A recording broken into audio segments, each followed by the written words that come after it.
Aloha nerds, and welcome back to the Toy Podcast for Schmucks. I'm Matthew Salanoa. Normally I do movie reviews, but I recently created this toy review channel, or channel really for me messing around with toys.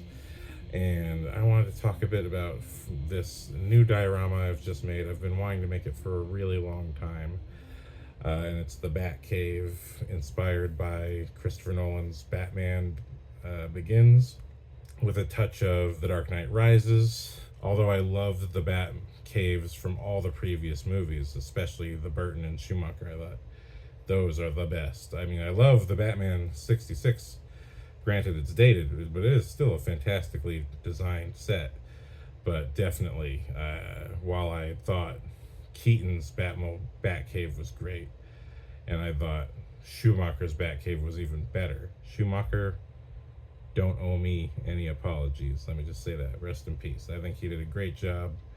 I understand people not liking it, but I think he did a great job. I had a good time. I had Batman the Animated Series, so the movies could fail all day long. I didn't care. I had the real Batman every Saturday morning, so I don't need the movie to work. I don't need the movie to be accurate. As long as it comes close, I'll take it.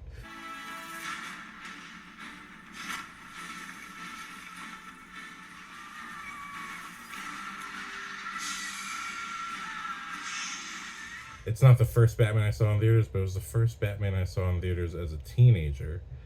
And Batman Begins really got me. I thought the presentation of the cave, it really felt realistic. There was a logic behind the caves existing underneath the foundations of Wayne Manor.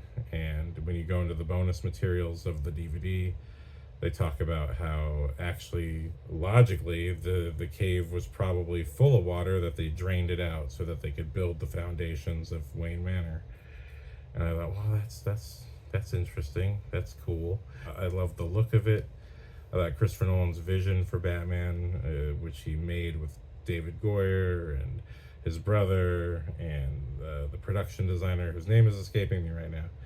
I just thought it was so fantastic because it was so believable, and it didn't go out of its way to be Hollywood. It really was trying to act as if the filmmakers just stumbled upon the perfect cave, which I thought fantastic. It's such a 180-degree flip from the Burton Schumacher movies, which kind of split the difference between fantasy and hyper reality. But anyway, so in the creation of this, I had this shelf I always knew I wanted to use for that sort of foundation look. And granted, it's not complete. This is very much the rough sketch beginning of my Batcave. I hope you like the look of it. I also had purchased the 1992 Batcave, the Kenner Batcave from Batman Returns, because I did also have the Penguin from that series. From the Multiverse series, the 4-inch Multiverse series, which I still think is gorgeous. And I just thought, screw it. Like, if I'm going to have a Batcave from Kenner, I'm going to want the one from Batman Returns, because that's still debatably my favorite Batman movie. It's my childhood favorite. Even until I appreciated Dark Knight Rises, I'd say, yeah. Until recently, where I realized how much I loved the Dark Knight Trilogy. Batman Returns was unbeatable. But with the combination of that, some foam board that I painted, I got all this plastic water sheets for model making, and then the rest is all these cut up plastic bags, these Ziploc bags. And I also have some Walking Dead figures in there, and I already did another video about this, but I custom painted a bunch of Bruce Wayne ninjas to look like the League of Shadows people, so they're in there. I brought in Superman Returns, Superman, Brandon Routh, Superman. So eventually, whenever I start actually making money and can afford a house and can actually have a large space, I intend to make a gigantic Batcave with all the Batmobiles and everything. Something that kind of works, if at all possible. This Batcave is in every way possible a love letter to the Christopher Nolan movies, even though it's also combining some of the Burton and Schumacher movies as well. You'll see there's little details in this diorama I took care to put in. There's the work table. See, I have a couple of the accessories for other bat toys, which I've also custom painted. And I'm trying to make it look like his little grinder where he made his own, where Batman, Christian Bale's Batman, makes his own batarangs.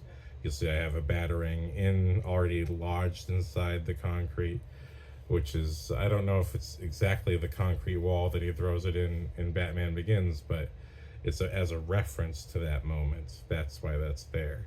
So you see just the look of the thing, and those little details are meant to be hallmarks. I even went so far as to get the Nomek survival suit. The Nomek suit. What I did, I popped off the bat head. Technically I broke it because there still was this little neck piece, so I had to get that out of the body without breaking the rest of the figure. But in the movie he has the suit standing upright and he's spray painting it, so I wanted it to look exactly like it was before he started to spray paint it, even though it does still have the bat symbol sort of engraved. The painting over it, or however they did it, it still looks like the Nomek survival suit. And I just wanted to honor that. I thought that the look of that suit was so beautiful by itself. But all these little details are there because I really love even the fact that it's underneath the structure of the foundation. Just putting the workbench under there, that's where the workbench was in the movie. So that every detail that I am able to achieve, even the draped over cape over the workbench, even though these were separate workbenches in the movie, I'm just throwing it all in one. And the newspaper and the batarang, because at one point in the movie, at the end of the movie, Alfred's reading the newspaper. Batman made page 1, well, Bruce Wayne made page 8, So even though that newspaper doesn't have the detail, it's still a newspaper to reference that scene. And so there's these little touches that are there that if you really know the movie and love the movie, you'll recognize these things. And obviously it doesn't look that great. I'm proud of my little bat cave, and I hope you enjoy it, and see you on the next one. Thank you very much.